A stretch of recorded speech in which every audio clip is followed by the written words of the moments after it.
mar, y todos comieron el mismo alimento espiritual, y todos bebieron la misma bebida espiritual, porque bebían de la roca espiritual que los seguía. ¿Y quién era esa roca? Jesús.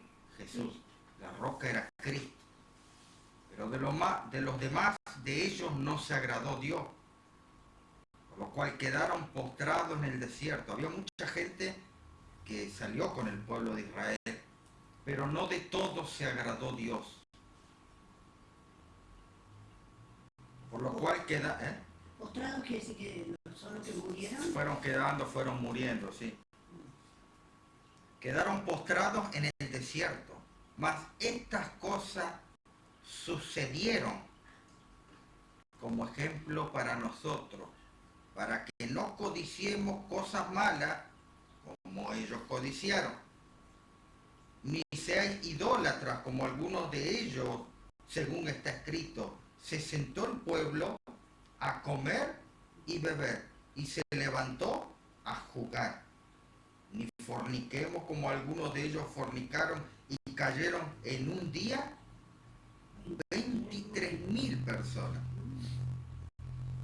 No tentemos al Señor, como también algunos de ellos le tentaron y perecieron por la serpiente. ¿Y cómo le tentaron a Dios? Murmurando, quejándose. Sí. Idólatras. La murmuración. ¿Contra quién? Contra el Señor. Contra Moisés. Pero si nunca hablaron contra Dios. O se quejaban con Moisés. En realidad se quejaban siempre Moisés, pero en realidad se estaban quejando a Dios, ¿no? Claro.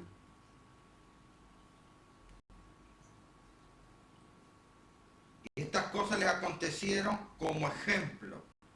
Vuelvo a repetir del versículo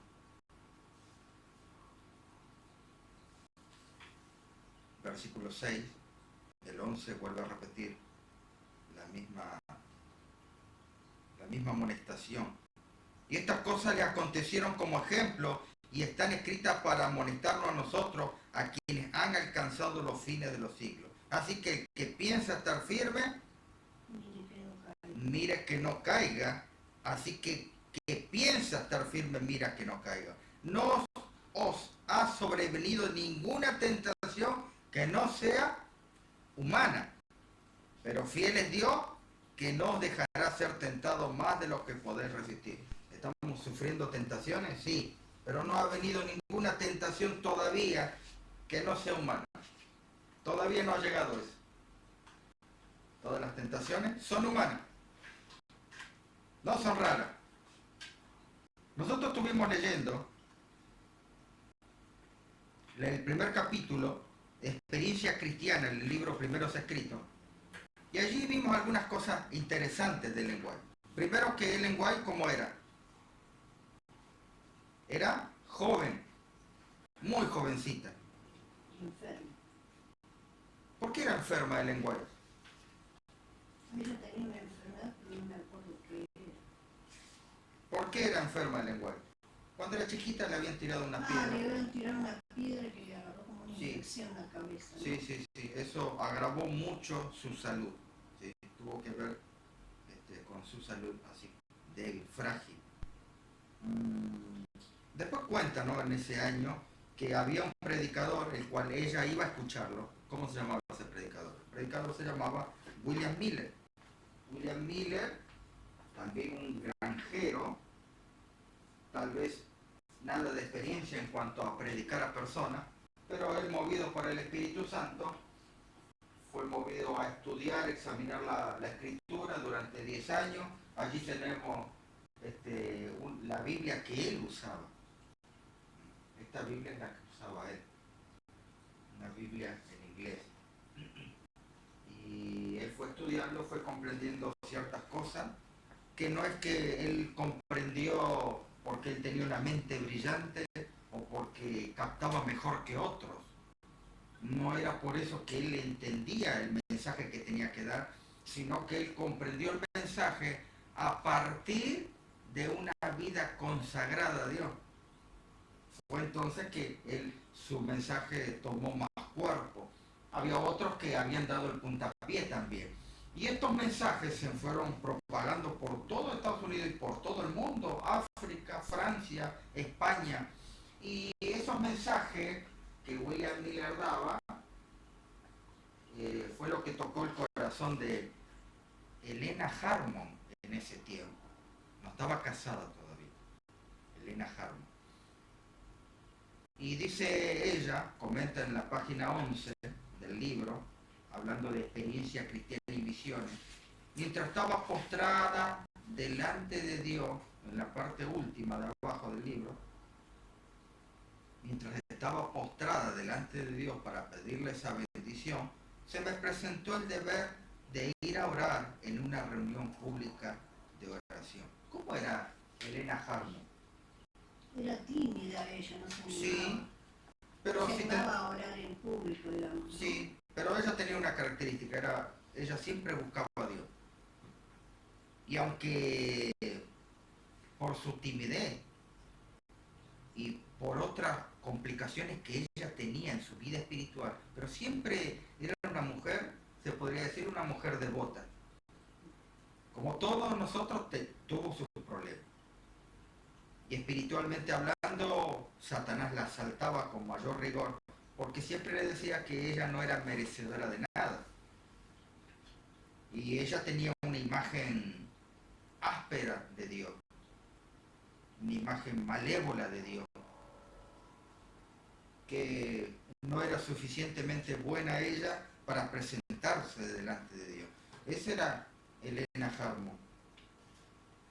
Luego comenta en la página número 12, permanecí 3 semanas en esta condición mental sin que un solo rayo de luz atravesase las densas nubes de la oscuridad que me rodeaba.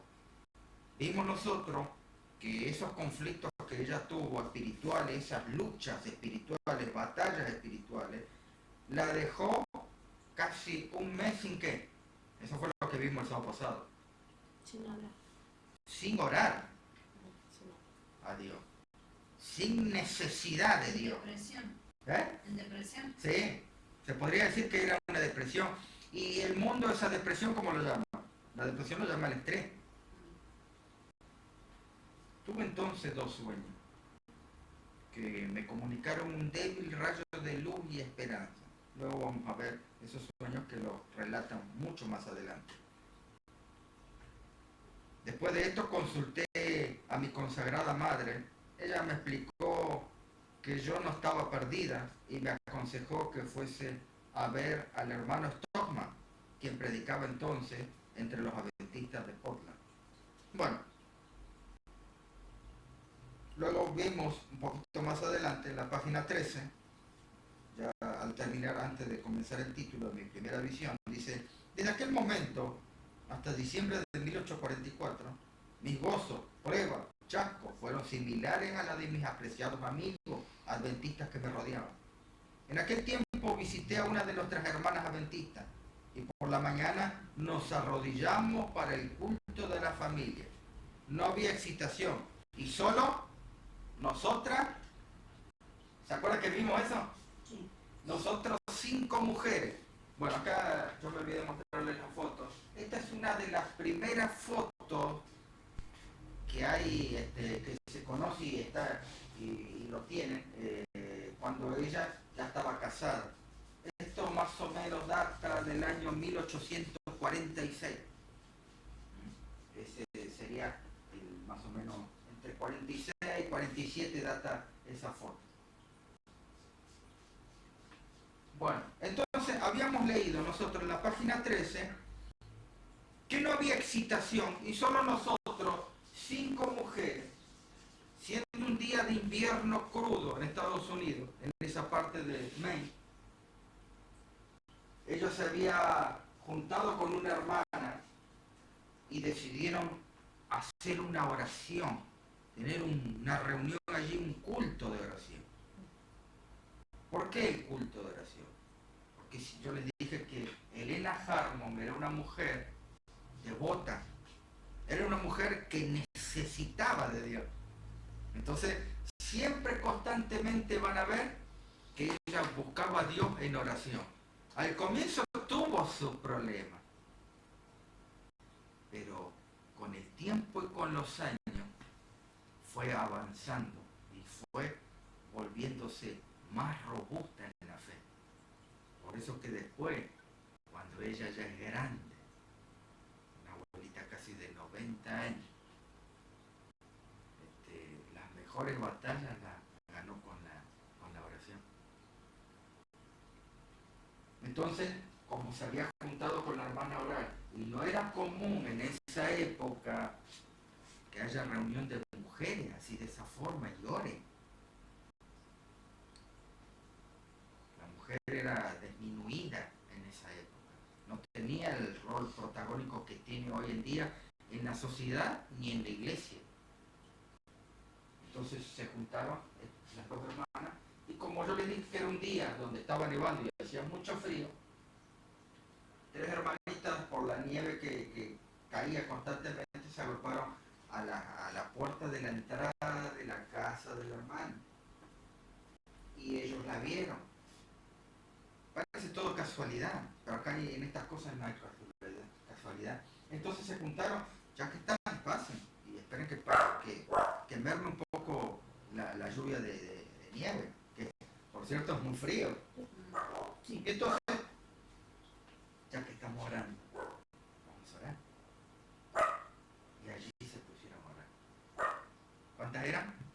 Sí. Eran 5. Y ustedes recuerdan que habíamos hablado que en San Mateo capítulo 25, San Mateo capítulo 25, habla la parábola. Disculpa, Dani, ¿qué versículo? San Mateo capítulo 25, y ahí les digo, versículo 1 en adelante.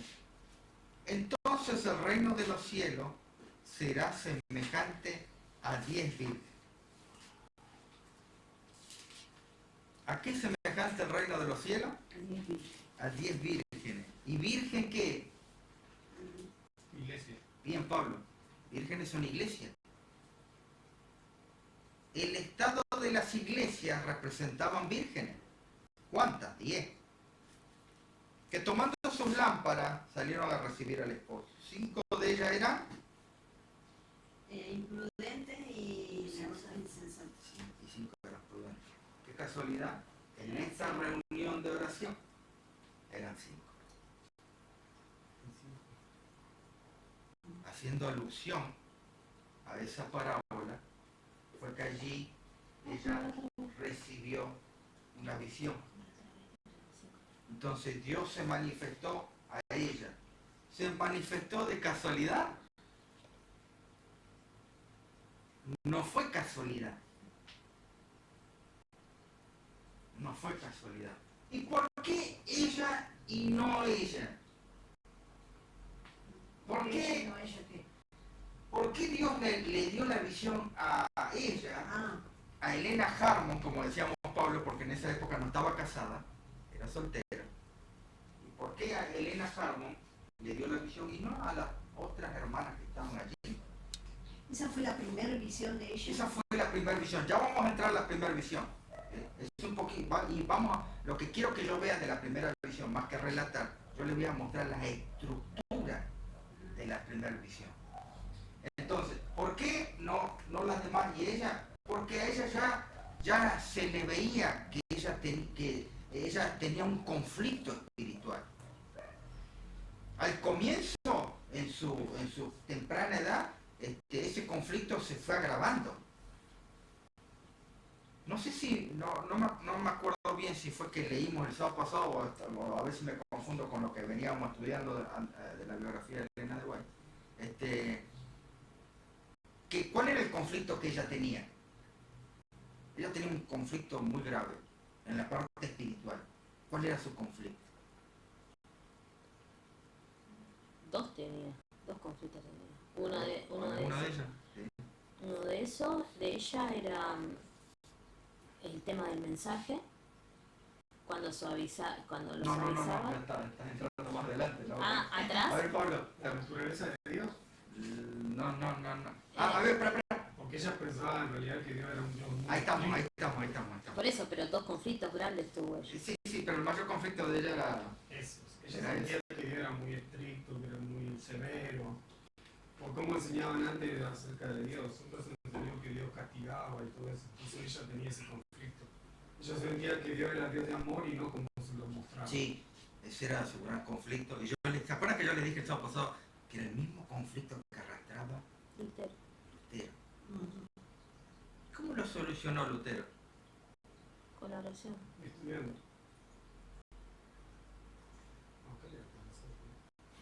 Con la oración. Bueno, déjame decirles, por lo que yo leí en el primeros escritos, a ver si concuerdan, después repásenlo.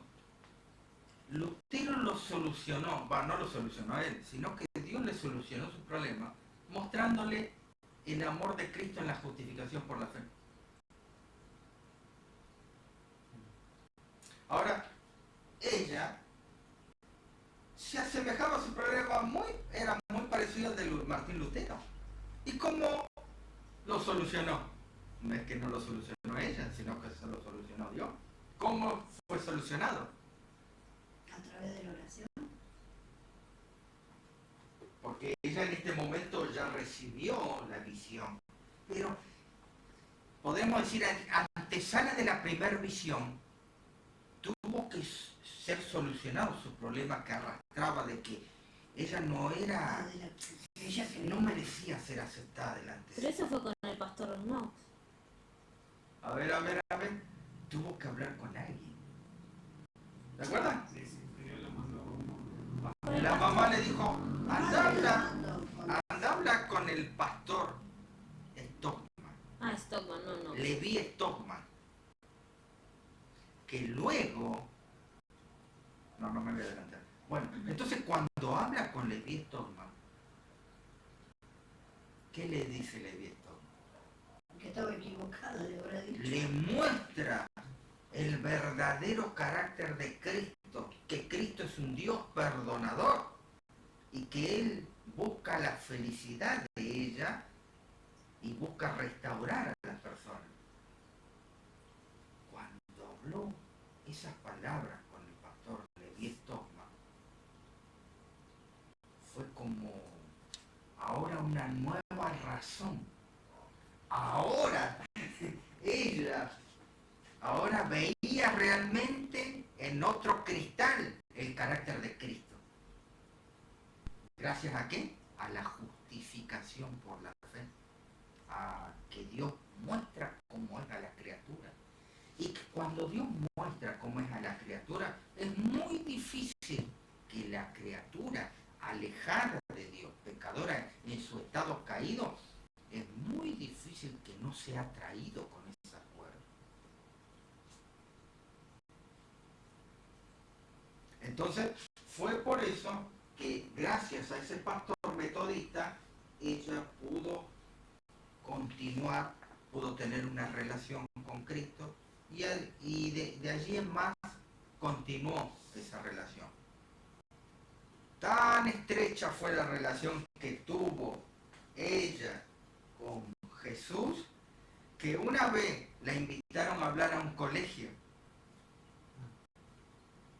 Y cuando se presentó eran todos jóvenes.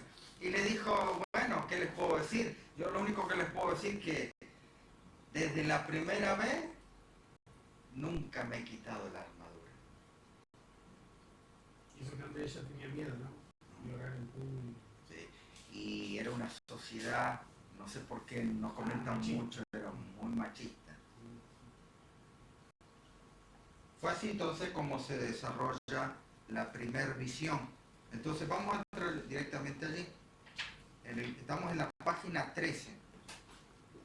Ese donde ustedes donde dice no había excitación y solo nosotras 5 mujeres, lo pueden marcar. ¿Sí?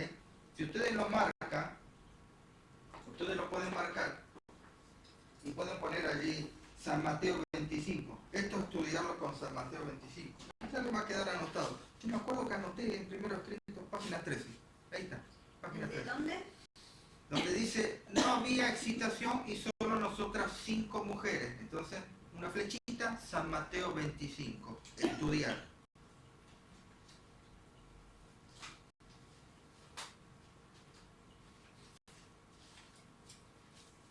Entonces aparece la primera visión. Pero antes de explicarle cómo ella tenía la visión y cómo se manifestaba ese don que Dios le dio, primero, se podía manifestar en sueños de la noche con instrucciones específicas de cómo entregar los mensajes. Perdón, San Mateo 25. Sí, San Mateo 25, hay que poner una flechita, estudiar San Mateo 25, justamente con esta historia, para que ya les quede. Entonces, Elena Harmon tenía sueños de noche. ¿Cómo es el sueño? Una persona está durmiendo. Y entonces se le presentaba el ángel del Señor.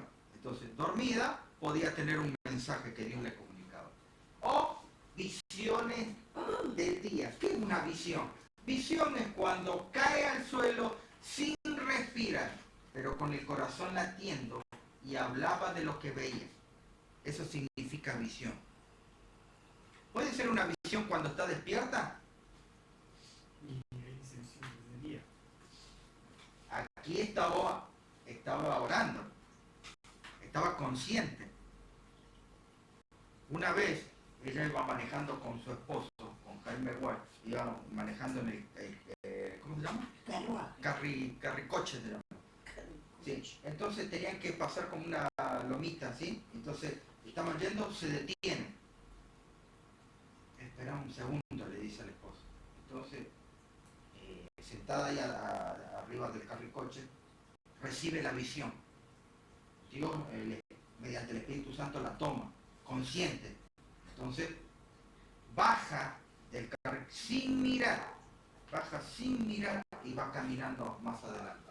Esa era una de las cosas que se presentaba. Al comienzo, había mucha gente en las visiones.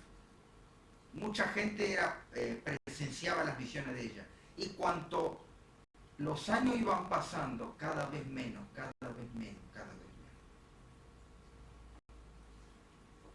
En las visiones del día iniciaba siempre con un grito, decía, gloria a Dios.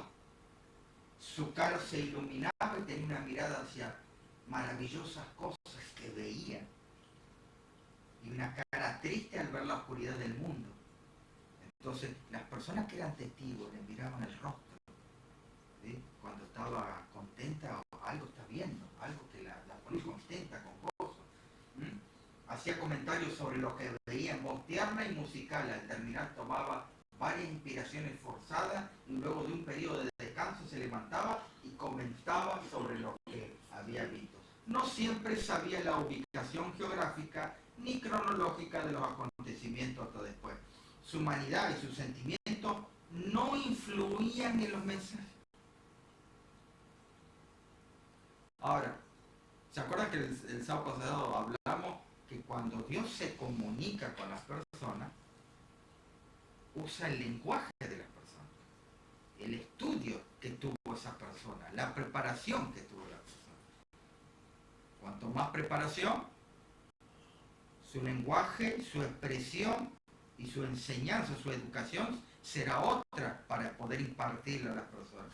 Y cuanto menos sepa, también será menos la forma de comunicarse, pero no por eso el mensaje va a menguar.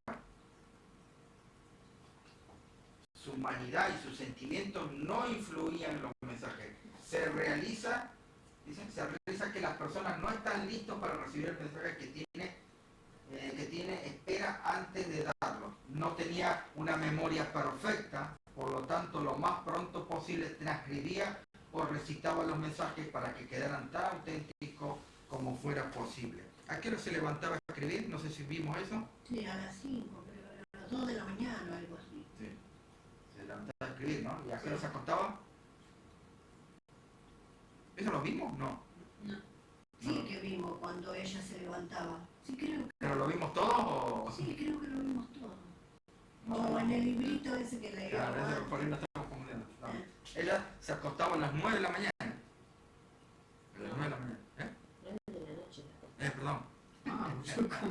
Pues yo, ¿cómo se Perdón, levantaba 9 de la a las noche, 9 de sí, mañana y no. se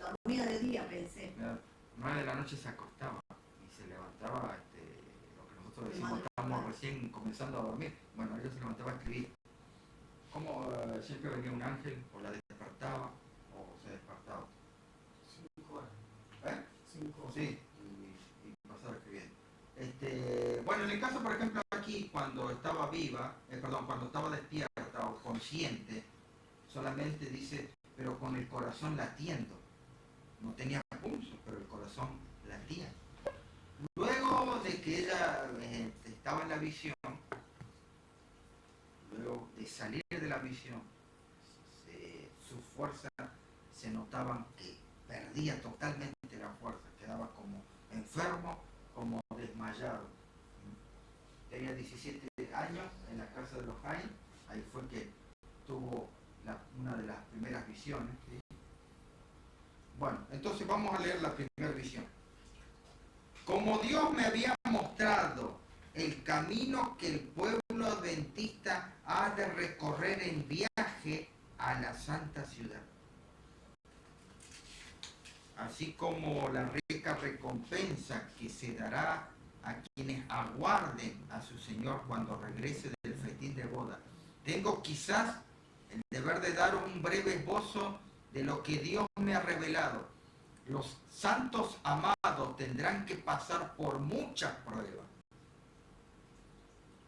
pero nuestras ligeras aflicciones, que solo duran un momento, obrarán para nosotros un excelso y eterno peso de gloria, con tal que no miremos las cosas que se ven, porque estas son pasajeras, pero las que no se ven son eternas. He procurado traer un buen informe. ¿Un qué? Un buen informe y algunos racimos de Canaán. ¿Se acuerdan la historia esa? Sí, lo que mandaron a vigilar o algo así, ¿no? A espiar. Mandaron espías, sí, a la tierra de Canaán, donde fluía leche y miel. Entre 2 hombres dice que lo traían, ¿no? El racimo. Sí, pero solamente de todos los que fueron, solamente 2 dieron buen informe. Los otros, todo informe malo, todo era negativo, todo era no se puede, siendo que Dios le había mostrado grandes cosas. Eran 12. Así que 10 trajeron. Y lo mismo le pasó a Ellen Harmon. Por lo cual muchos quisieran apedrearme, como la congregación, cuando Ellen Harmon tuvo la visión. ¿Ustedes piensan que el pueblo lo aceptó bien? No lo aceptó bien. Fue lo mismo que le pasó a Josué y Caleb. ¿Pero por qué? ¿Por el sueño? Porque, por ejemplo, cuando Caleb y Josué dijeron, miren, en verdad, lo que Dios nos había prometido, hay fruta, esto y esto, pero nosotros dijeron, sí, pero hay soldados y son más grandes que nosotros, y ahí ya empezaron a desconfiar. ¿Quién los había traído hasta ahí? No, pero a ella, ¿por qué? Y a ella, bueno, en el caso, por ejemplo, de Caleb y Josué, por ejemplo, si ellos, que Dios los había traído ahí, y todos trajeron mal informe, y solamente 2 dieron un buen informe, y dijeron, no importa, pero nosotros podemos vencerlo en el Señor. ¿Cómo puede ser que la mayoría estaba en contra y todavía no creía en el poder de Dios? Lo mismo sucede con Elena.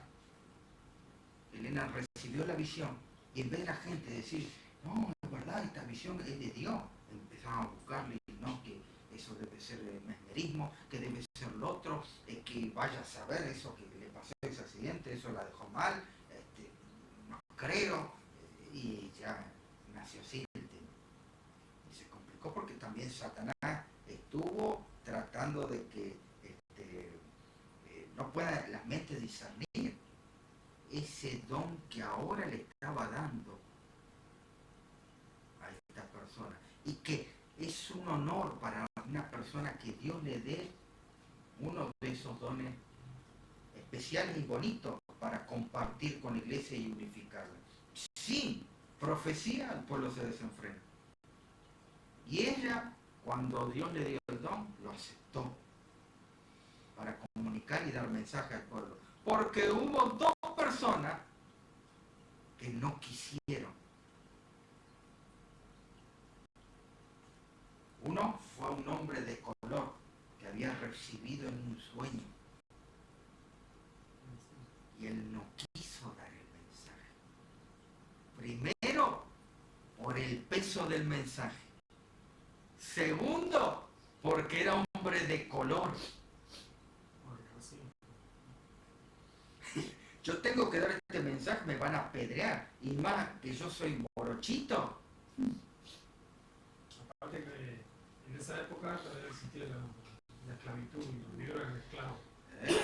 Y por eso él tuvo miedo, porque cómo le iban a escuchar un esclavo. Bueno, es imposible para él, en su mente. Entonces, nada, un poco de eso. Lo que tengo que explicar un poco de eso.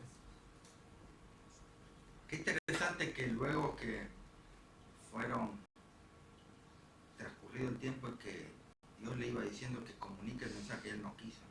Después cuando se decidió dar el mensaje, juntó unos cuantos hermanos.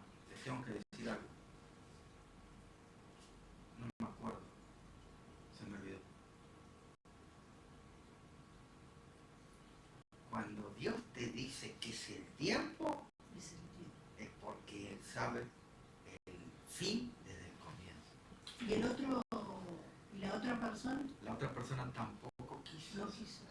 También dio vuelta y no aceptó. Pero otro hombre. Y este hombre de color, luego con el tiempo, se arrepintió. Y luego, ¿sabe qué? Es muy interesante cómo, dónde fue a parar. Porque él después termina en una universidad de hombres de color. Y allí había un bastión que empujaba y trataba de levantar esas universidades. ¿Quién fue el que más trabajó por las universidades de los hombres de color? Y en Brasil, ¿no? Uno de los ¿Quién? hijos de Elena. Bien, Pablo. Ah, sí. Bien. Él se encargó de la raza negra, iban los barcos y él llevaba el mensaje a los. Sí, eso es verdad. Él fue uno de los pioneros en cuanto a dar el mensaje. Pero si había otros pioneros, sí, déjeme terminar. Él era uno de los pioneros en dar el mensaje, como Dios dice, y el trabajo como lo desarrollaba, la forma de trabajo que él empleaba era de sostén propio. Edson White levantó iglesia.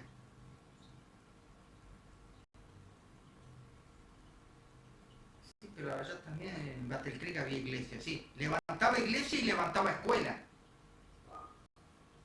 Sí, pero allá también, sí, pero él lo hacía de sostén propio, sin dinero.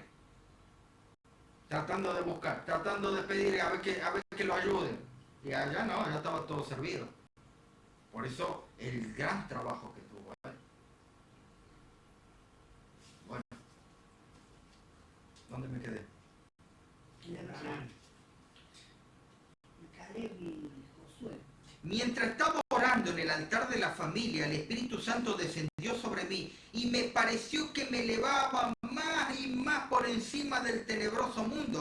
Miré hacia la tierra para buscar al pueblo adventista, pero no lo hallé en parte alguna. Entonces una voz me dijo, vuelve a mirar un poco más arriba.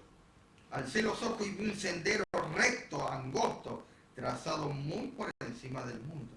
El pueblo adventista andaba por ese sendero, en dirección a la ciudad, que se veía en su último extremo. En el comienzo del sendero, detrás de los que ya andaban, había una brillante luz que, según me dijo el ángel, ¿era qué?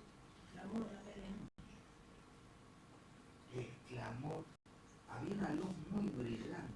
¿Qué era eso? El ángel dijo, era el clamor de medianoche. El mensaje final.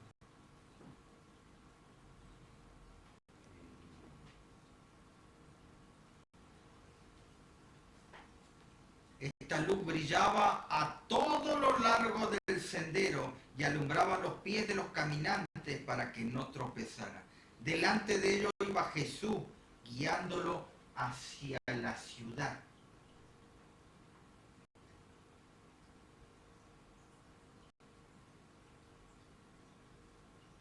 Y si no apartaban los ojos de él, iban seguros. Pero no tardaron algunos en cansarse. ¿Por qué se cansaron algunos? El sendero era angosto. Porque no miraban a Cristo. Bien. cuando miraban a los costados y dejaban de ver a Cristo. ¿Por qué dejaban de ver a Cristo? Porque se cansaban. Porque se cansaban.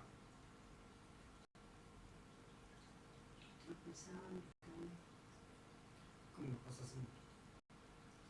Como parece que no llega nunca y ya tu fe flaquea y Sí, te vas. se cansaron de seguir el camino. Pero igual esta visión o esta parte de la visión se refiere ya a los santos que están casi llegando o serían en esta época nuestra época. A ella le fue mostrado el camino que debían seguir los adventistas del séptimo día. A ella le fue mostrado el camino, no solo los adventistas, sino los que van a recibir el mensaje de salvación. Porque estaríamos mal en decir que solamente son todos adventistas, porque el llamado fue a salir de Babilonia. Entonces, eso fue lo que vio ella. Vio el camino que deben continuar. Y que significa que Jesús esté adelante, que los estaba guiando bien. Era Jesús el que los guiaba. Entonces, iban a llegar. El único problema es que el caminito es angosto. Y cuando hablamos de angosto, ¿qué significa? Difícil. Que no podemos llevar nada. Claro, sí. ¿Qué significa? Que en nuestro caminar hacia la vida eterna cada vez se hace más angosto. Uy, yo tengo estos problemas, yo no sé qué voy a hacer, ¿cómo vas a hacer si mi camino es largo y angosto?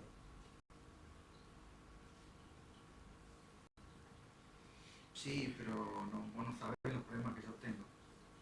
Es que Jesús sabe los problemas que vos tenés. Entonces dice, delante de ellos iba Jesús guiándolo a la ciudad y no se apartaban los ojos de él y iban seguros, pero no tardaron en cansarse diciendo que la ciudad estaba todavía muy lejos, así como en San Mateo 25, y tardándose el espacio, cabecearon todas y se durmieron.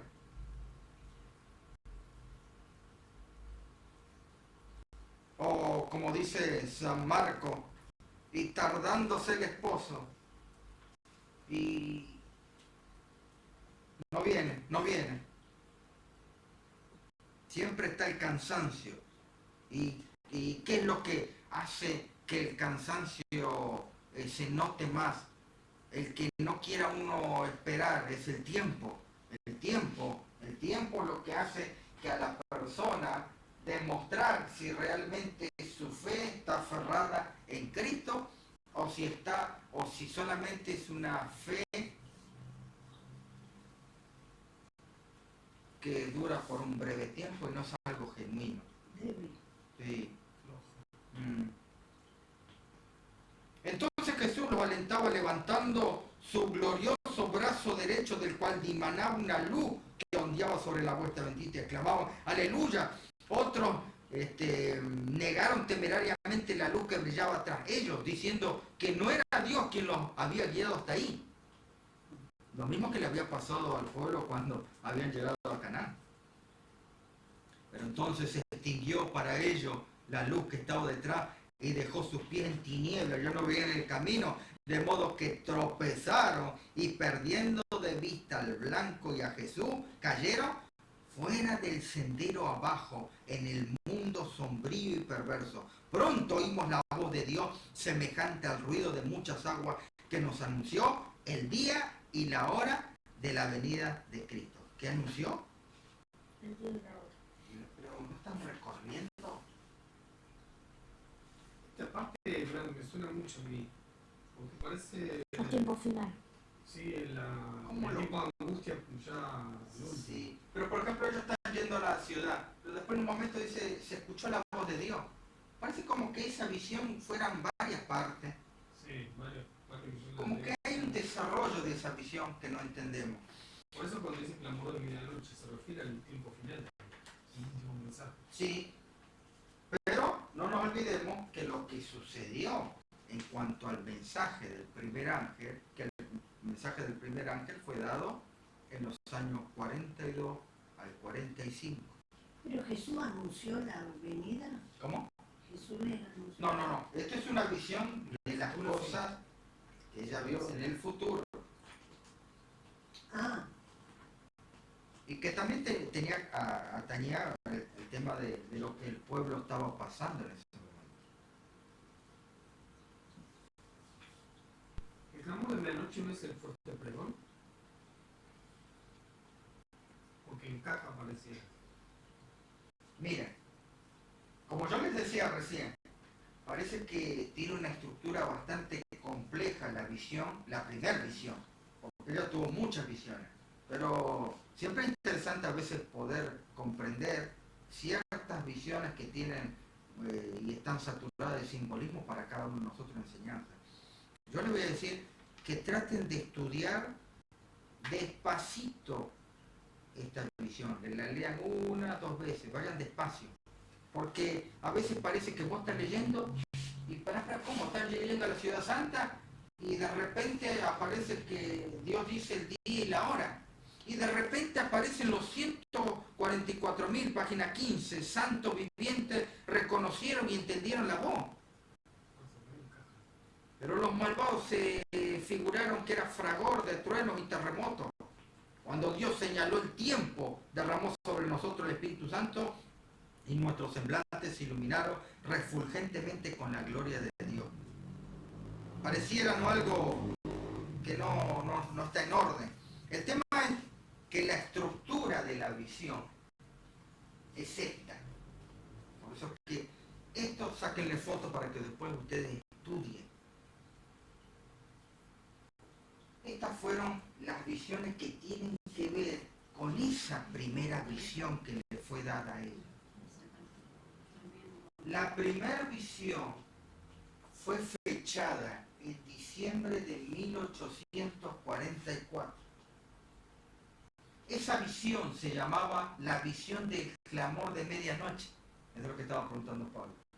Claro, porque aparte el clamor de medianoche hace referencia a cuando el pueblo de Dios a la medianoche se pierde la ley dominica, donde apenas hay muerte, donde claman y Dios manifiesta el poder.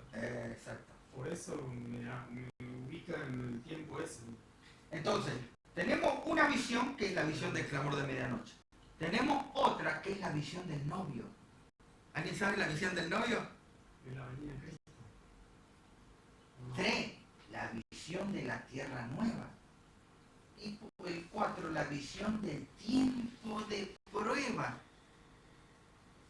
Ahora, esta fue fechada en diciembre del 44. La visión del novio en febrero del 45, un año después. Un año, unos meses después. Y la visión de la tierra nueva fue a fin de la primavera, inicio del verano del 45. Y la última la tenemos en octubre del 45. Ahora, estos son la fecha que tiene la carta. Esta es la fecha en que ella lo entregó. ¿A quién lo entregó? Sí, a ver una preguntita, a ver cuál es que me olvidé. Puede ser que eso sea la fecha que dicen por el orden así, Sí.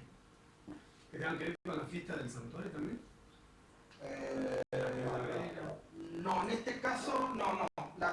Todas las cartas que tiene el lenguaje están fechadas y tienen un destinatario. Porque también dice que se repite de vuelta. Miren, estas cartas, algunas son apasionantes, porque nosotros estamos acostumbrados a leer los libros, pero en cuanto nosotros tenemos que tomar cartas y manuscritos, ya son fechadas, tienen un nombre, están dirigidas para ciertas personas y llevan un mensaje conciso. Entonces, por ejemplo, la visión del clamor de medianoche, esta visión le fue enviada en una carta a Enoch Jacob. ¿Y quién era Enoch Jacob?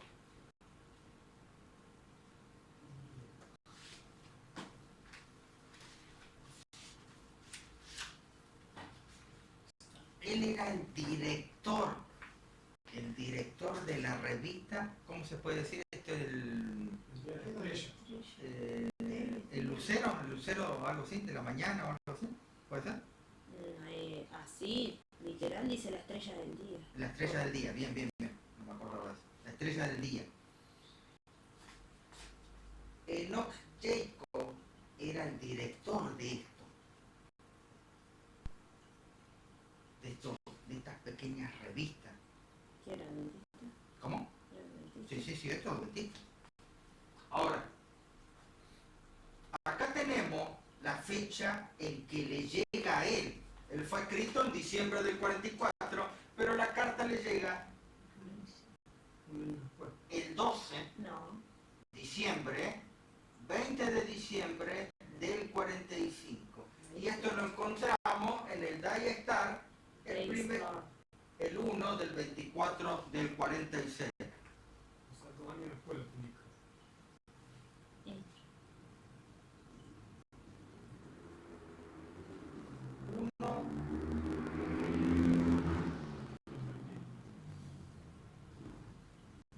Es esta carta. A ver, ¿enero? No, ¿qué decía?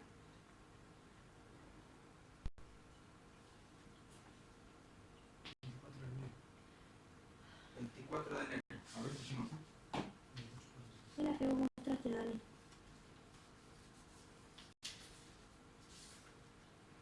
Esa está ahí.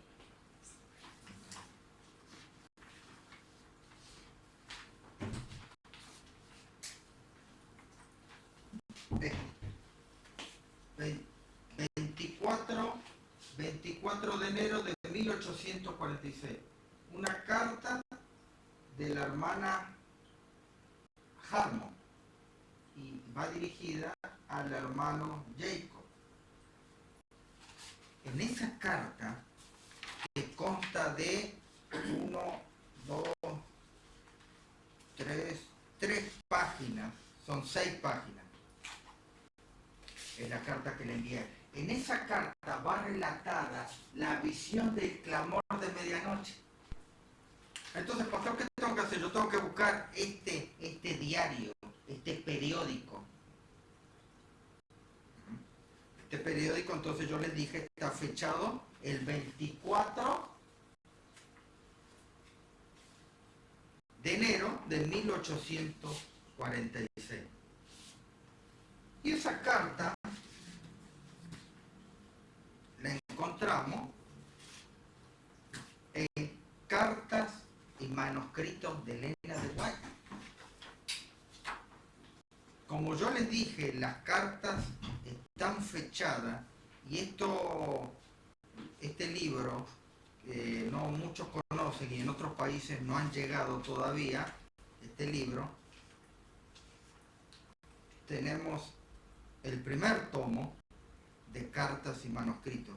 Allí, porque este libro abarca el año 1845, el año 1859, y ahí tenemos las 2 cartas primeras. ¿Sí? Entonces, tenemos esta carta y tenemos esa carta. ¿De dónde lo sacó? Vuelvo a repetir. Lo sacamos de este periódico que se imprimía y se entregaba. Y ahora lo tenemos en cartas y manuscritos. Entonces yo les voy a leer la primera carta y escuchen. La página 89. Primer informe conocido y publicado por Elena Harmon a los 18 años de su primera visión. Este es el primer artículo que tenemos de Ellen White. ¿A los 18 años de ella o a los 18 Fue años lo- después que ella tuvo la visión? ¿Cómo fue? No, tenía 18 años. Ah, Pero fue lo primero que salió de la pluma de ella, inspirada por el Espíritu. Es más, ella comenta en su biografía que le temblaba la mano, que el ángel de Dios se le presentó al lado y puso firme su mano y empezó a escribir con velocidad. esta es la primera carta que ella escribe. Ah, pero Elena de White fue una escritora que escribió mucho, sí, pero ¿sabe lo que es difícil? Lo primero de escribir es difícil. Parecía que tenía miedo. ¿Eh? Pareciera como que tenía miedo de escribir. Entonces dice, primer informe conocido y publicado por Elena Haramond a los 18 años de su primera visión y posterior visión sobre la Tierra Nueva. Ahí empieza a comentar, perdón, esto se me va para otro lado. Ahí empieza a comentar el clamor de medianoche. Puesto que Dios me ha mostrado en santa visión los viajes del pueblo adventista hacia la santa ciudad y la rica recompensa que se dará a quienes aguardan el regreso de su Señor de su boda, puede ser mi deber darle un breve esbozo. Y hermano, yo le voy a decir una cosa. Esta primera carta y esta segunda son importantísimas. ¿Por qué? Porque luego ella comenta en cuanto a la visión, a la tercera visión y la cuarta, que es el tiempo de angustia. Y miren lo que está aquí. Hay cosas que no aparecen en primero escrito. ¿Por qué no la puso ahí? Porque lo original fue una carta. Lo original fue un periódico. Y hoy en día ustedes saben que el enemigo está ¿qué? Queriendo cada vez achicar todo. El conflicto de los siglos creo que tiene el resumen 150 páginas, no tiene más. Que los libros se nos han achicado. ¿Y por qué ese achicar de los libros?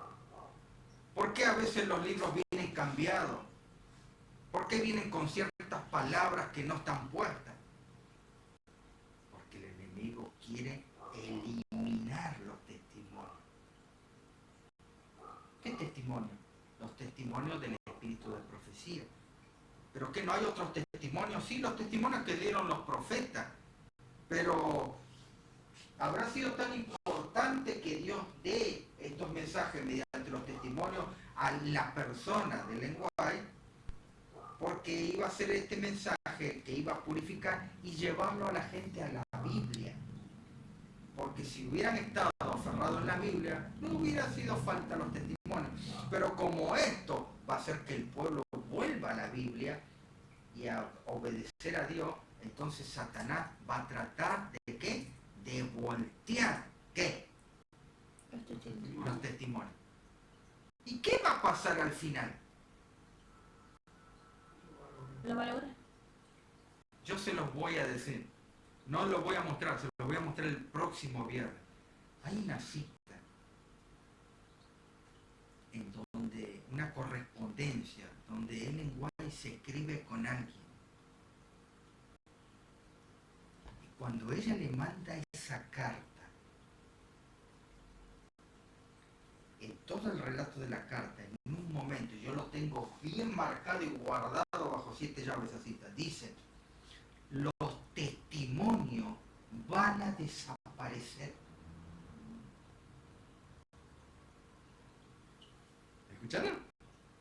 Los testimonios van a desaparecer. Yo se los voy a leer el viernes que viene. Ese se lo tengo guardado. Después se lo voy a mostrar. Queremos saber ahora. Lo voy a subir al grupo para que ustedes lo tengan. A mí me gustaría que todas estas cosas que yo tengo, si pueden sacar fotocopias, fotos, es mucho, para que ustedes vayan teniendo su armamento también. No tienen capacidad de tener nada de eso. Alguna forma. ¿No es la visión del libro? Para hacer un libro que yo me leí, donde ella ve que ella está en una casa y vienen y la rodean, ¿no es esa? No, esa es otra visión. Bueno, ella tuvo muchas visiones y muchas de las visiones son importantes. Pero yo les dije que la primera visión que tuvo ella fue compleja y abarcaba bastantes cosas. Por eso tan importantes fueron las cartas luego enviadas a ciertas personas.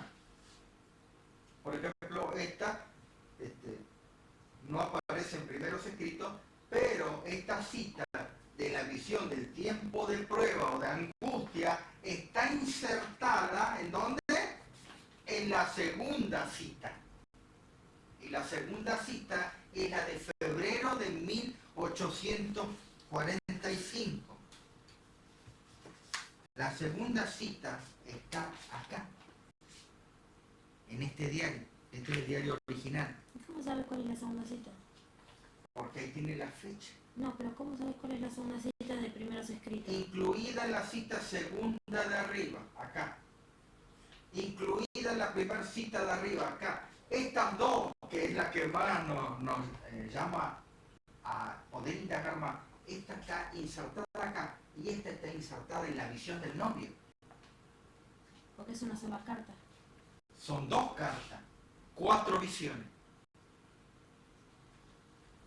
Está fechada en marzo, 14 de marzo de 1846. Y esto todavía, gracias a Dios, todavía se puede encontrar original. Todavía. Está en inglés. Está en inglés.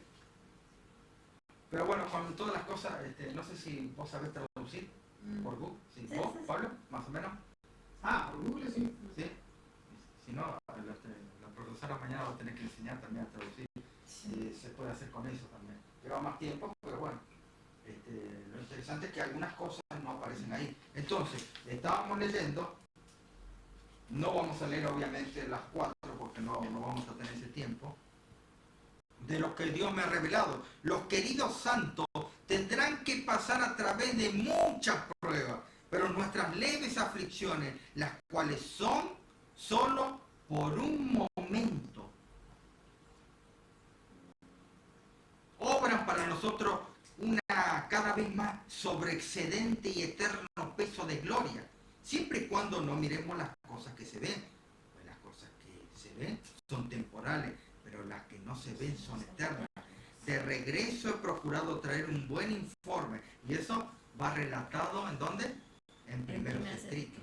Y en primeros escritos, luego de lo que narra de que van por el camino, de que Jesús los va guiando, luego que él dice el día y la hora, hay un momento en la visión, en la primera visión,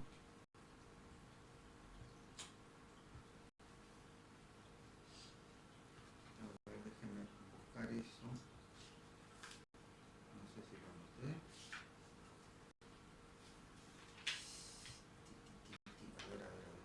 si lo marqué.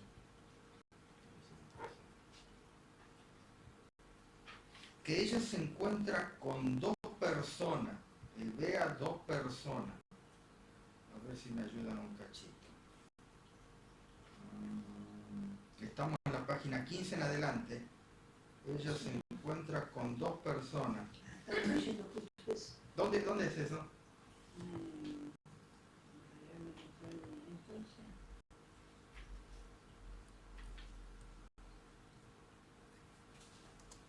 A ver, yo lo tenía por acá.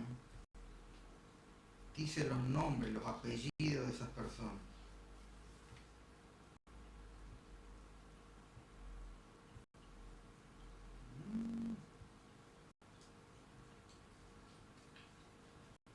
No sé si está acá.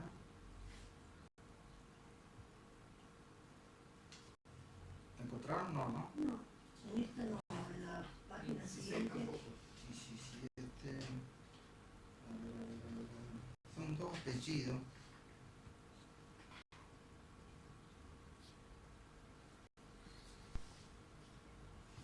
Ah, puede ser Fish. ¿De qué página está esa? La 17 en el segundo párrafo. Ahí está, gracias, Pablo. No lo veía.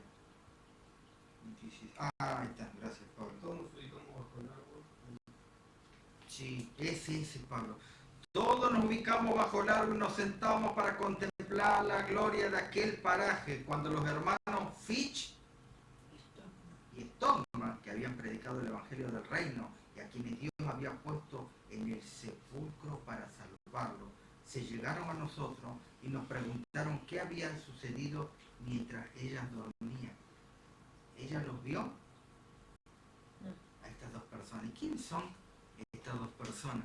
Muy interesante. Luego, si ellas aparecen en la visión, aparecen estas 2 personas. Aquí vemos el camino. Este sigue siendo la primera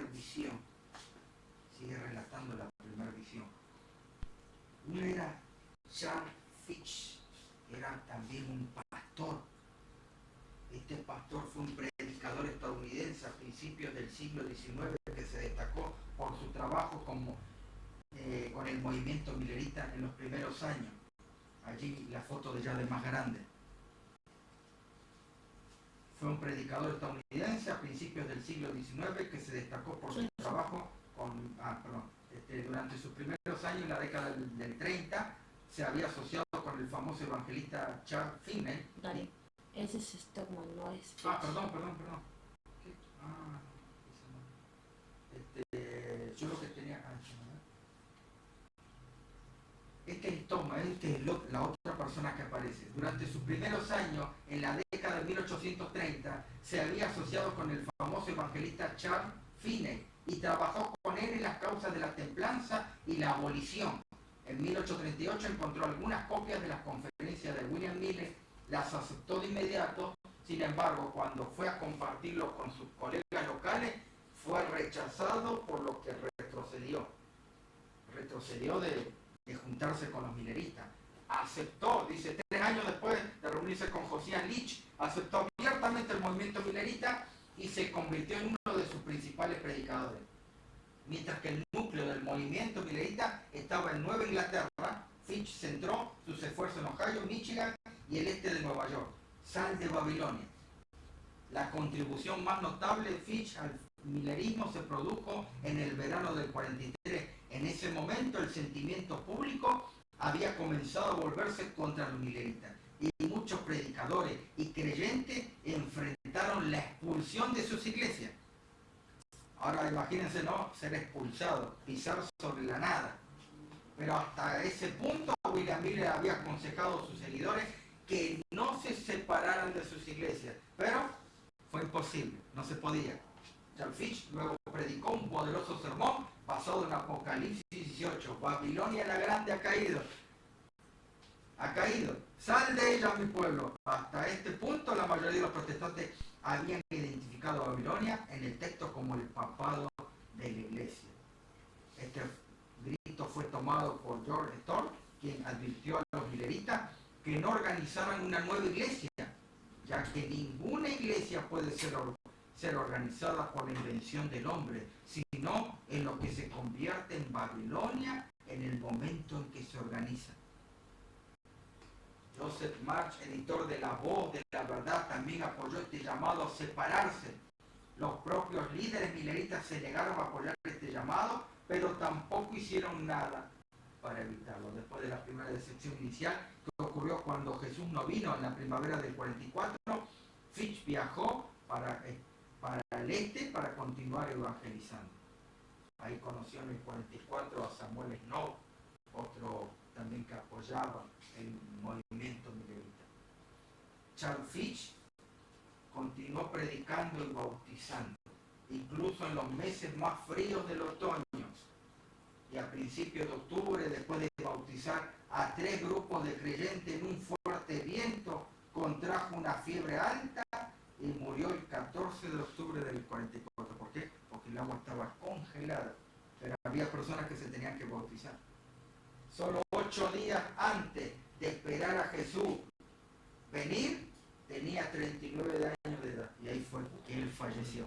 Faltando 8 días para cumplirse el 22 de octubre, falleció. No solo falleció él, sino que también Levi Stockman falleció en 1844. Esos 2 predicadores fallecieron ese mismo año.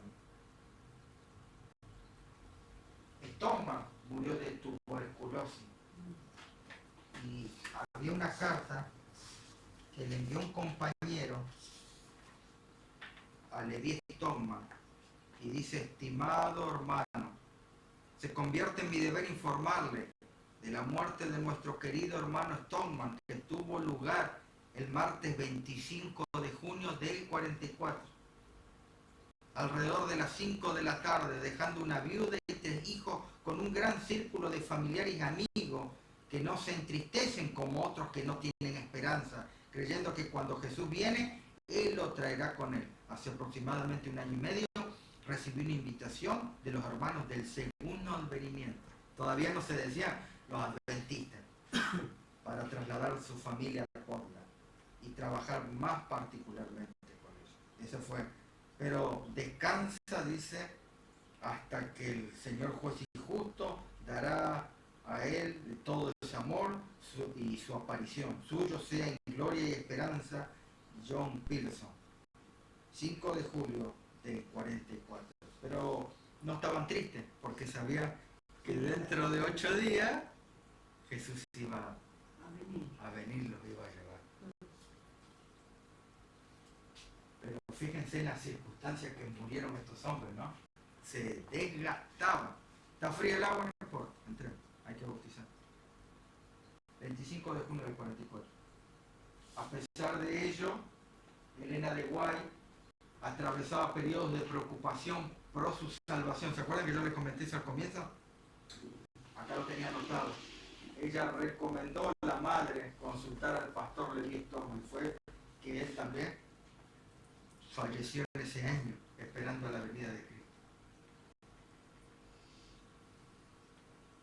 Pero ella no lo había resucitado, ¿no? Ella ve, Ya resucitaron, pero sí, lo ve resucitado, pero ve en la gloria eterna. Por eso que es importante leer esta cita que yo les mostré, la que estábamos leyendo, la carta del 20 de diciembre de 1845. Ahí ya comenta el clamor de medianoche. Y en el clamor de medianoche,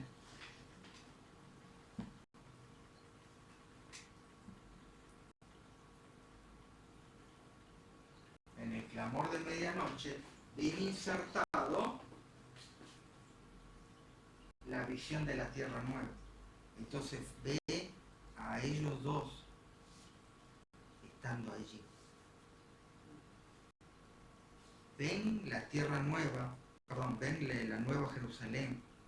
Ven cuando Dios dice la fecha, la hora y el día. Ve a los santos vivientes, los 144.000 en número. Así dice aquí en esta carta, 144.000 en número. Entonces fue que la sinagoga de Satanás supo que Dios nos había amado, a quienes podíamos lavarnos los pies los unos a los otros y saludar a los santos hermanos con ósculo santo. ¿Qué se hacían entre los hermanos? Se lavaban los pies y se besaban.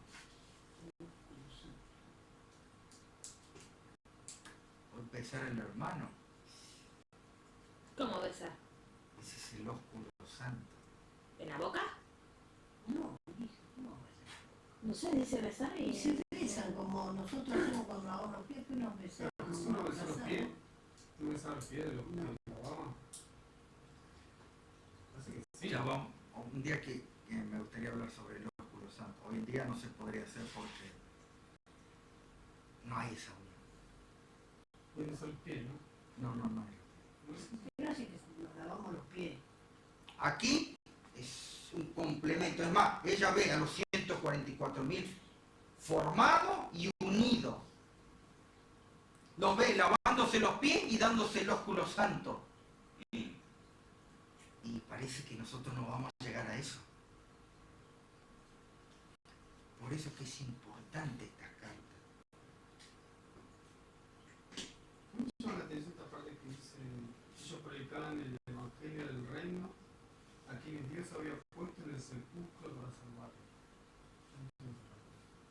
Nosotros vemos que la muerte es un fin de todo y la muerte es un dormir. La muerte nos acaba todo. Pero parece como que Dios los manda antes porque como que pueden llegar a caer. No. Ahora, yo lo interpreto así. Yo también lo interpreto así. Dice, Dios había puesto en el sepulcro para salvarlos.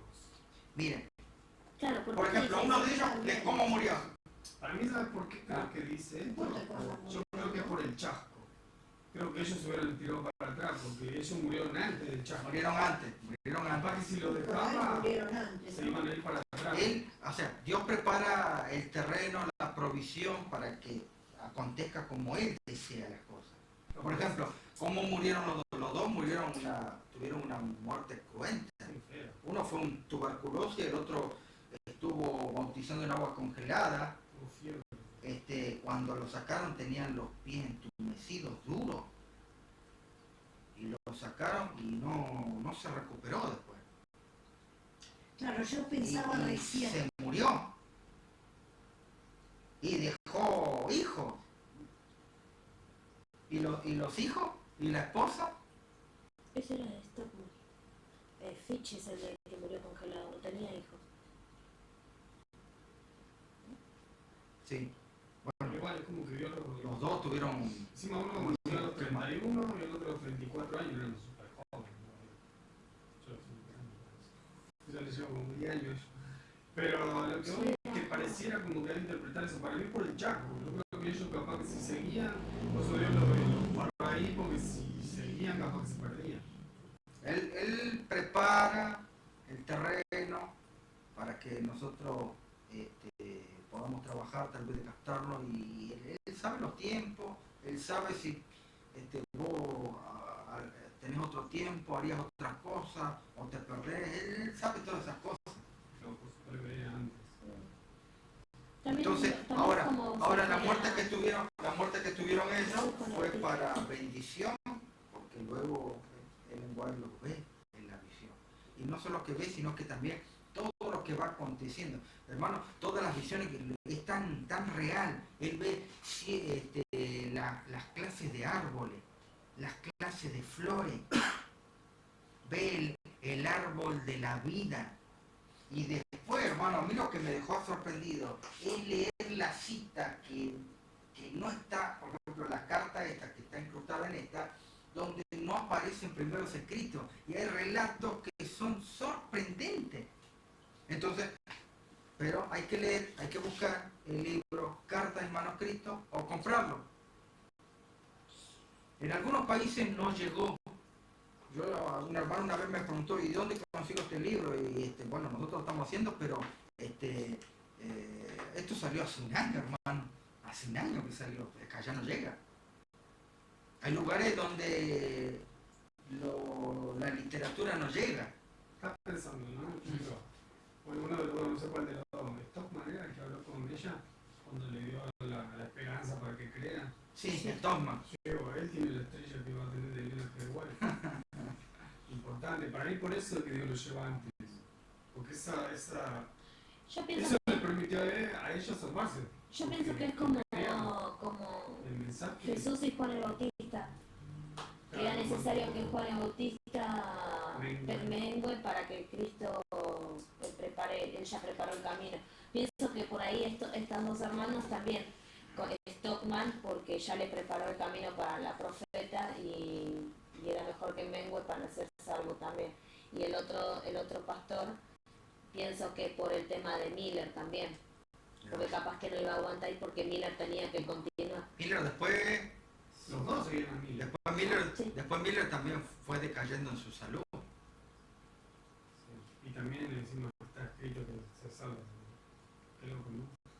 Tratemos de recordar, sigue diciendo la carta a Enoch Jacob, nuestras pruebas más grandes, pero resultaban tan insignificantes en comparación con el más sobreexcedente y eterno peso de gloria que nos rodeaba, que no pudimos hablar de ella, y todos exclamamos, aleluya, el cielo es lo suficientemente barato.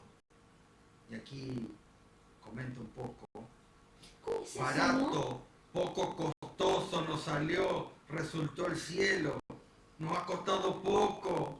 Nosotros nos queremos morir con una prueba insignificante comparado con eso. La visión está diciendo, la visión comenta que cuando estemos a las puertas de la gloria eterna, tan poco nos ha costado.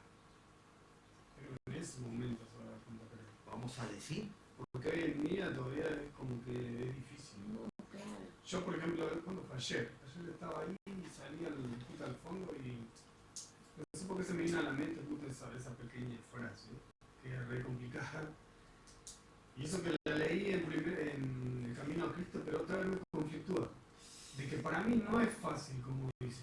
¿Viste? Yo entro en esa lucha de no es fácil. Sí. Dicen que es fácil, pero a la vez no lo es, decía yo, porque cuando uno empieza a leer, pero Dios dice que esto no, y así, si uno no llega a este punto, no, y es como que es complicado. Lo mismo le pasó a Ellen White. A mí me hace muy difícil, yo digo, yo no puedo llegar. Y después leo la otra parte que dice que eso es total incredulidad, Sí. pero es difícil. Lo mismo le pasó a Ellen White, le pasó a Lutero, de las personas que sabemos, y hay muchas personas que sabemos que habrán pasado por eso, por lo que Satanás quiere es poner duda en la vida de la Y eso lo leímos el sábado pasado, ¿no leímos eso? Sí. La duda que es la peor. No, en la escuela sabática. La murmuración, la duda, en todo el pueblo. Ahora, miren, comentando eso cuando dice de que el cielo nos ha costado muy barato, pulsamos nuestra arpa gloriosa e hicimos resonar las bóvedas del cielo, comenta la visión. Y mientras miramos fijamente la gloria del lugar, nuestros ojos fueron puestos hacia arriba, hacia algo que tenía la apariencia de plata. Pedí a Jesús que me permitiera ver lo que había allí adentro, que era algo que parecía de plata. En un momento volamos hacia arriba y entramos. ¿Permitió o no permitió? Aquí vimos al buen anciano padre Abraham. Vimos a Isaac. Estaba Jacob, estaba Noé y estaba Daniel. Y muchos como ellos. Y acá termino. Acá lo dejamos. ¿Eso es lo que veía de plata? Eso era plata. Algo que La corrió luz. como Era un como que velo. brillaba algo. Sí, pero era como un velo. Y ellos estaban. ¿Por qué de plata? Qué bárbaro, ¿no? No, que la gloria de Dios es tan brillante que parecía como la plata. Ahí está, ¿ves lo que vimos la otra vez? ¿Se acuerdan de las piedras preciosas que son como que atraviesa? Por eso es que ella Mire. no puede describirlo más que es como la plata brilla, es... Sí, Pablo había hecho notar las otras veces, cuando estábamos estudiando sobre ciertas estructuras de la eternidad, yo veo mucha plata. La mesa donde comerán los salvos es de plata. Los frutos que tiene el árbol de la vida son entre oro y plata. ¿Cómo se llama? El tronco, que parecen dos árboles y después se juntan arriba, parece plata. Muchas cosas parecen plata. Pero no es por la gloria de Dios. Y en el santuario de Moisés, en el santuario de Salomón y el santuario de Herodes, ¿se acuerdan que estudiamos cuando estudiamos los 2300 tarde y mañana? La plata simboliza Las cortinas, está buenísimo. la próxima es una cosa que una cosita te lleva a otra y así está todo conectado. La próxima vamos a ver si podemos leer un poquito más sobre la visión a mí me sorprendió más la visión del novio. La visión del novio fue lo que más me sorprendió, y las partes que no están en primeros escritos, que están en las cartas y están En el libro de... Ah, no. en el periódico. No se olviden de los periódicos. En estos periódicos, pero pasa que están esparcidos, pero hay que buscarlos. Y allí tenemos todo ese material. Por eso que el lenguaje le fue transmitido esas visiones para que lo pueda comunicar. Ahora, miren, si para nosotros es grandioso lo que ella nos narró para que nos dé confianza y esperanza, imagínense ella que vio todas esas cosas. Quedaba tan maravillada. Y luego en una parte de los primeros escritos de la primera visión, siempre hablando de la primera visión, ella no quería volver a la tierra. No, después Vio de la todo tierra, eso y después volver. dice que cuando la vio, bregó. Y ahora cuando nosotros vemos así imágenes del universo, mirando a la Tierra, se ve tan linda y... Hermano, aguantemos un poquito más en el Señor. Tengámonos a Él como nuestro refugio, dice el versículo de memoria de mañana, ¿no? Tengámonos a Él como nuestro refugio. Él es nuestra esperanza. Derramemos, ¿qué dice el versículo de memoria? Nuestro corazón. Ahí está. Nuestro corazón es... Yo estoy conversando con no voy a decir nada.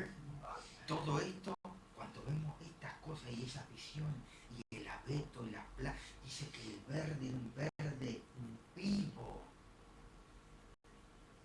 También dice que tiene como vetas de plata. Sí, Dice, es verdad. Pero eso para mí es el reflejo de la gloria de Dios, esa Sí. plata. Para mí se me hace. Sí. Porque es lo mismo que empezaba con eso. A vos también se te hace que es así. Y sí, debe ser la gloria de Dios. Sí, a Es lo veces, mismo que hermano, acumular de las perlas, Porque de qué la otra tierra. cosa va a Sí, haber. miren, yo les voy a poner el ejemplo a ustedes, por ejemplo. ¿A ustedes les Hay que ver les eso. gusta siempre a los paisajes de Córdoba? Ah, sí. Imagínense los paisajes de la vida eterna. Cuando el Edén sea trasplantado, dice que prometió Dios de que va a ser mucho más glorioso y más bello. Sí. Eso lo habíamos leído Se en puede la tocar clase los migratoria. leones. Hay mucho. Colores traen gozo. El brillo trae gozo. Todo trae gozo. Pero lo más glorioso será el que podamos ver. Ya no relatado por las pupilas del White, sino ver cara a cara y hablar con él. Señor, ¿puedo pasar ese velo? Se subieron volando hasta arriba. Corrió el velo y estaban Daniel, Abraham, Jacob, Isaac. Que podamos tener eso al acostarnos, ese pensamiento. Vamos a terminar con un himno.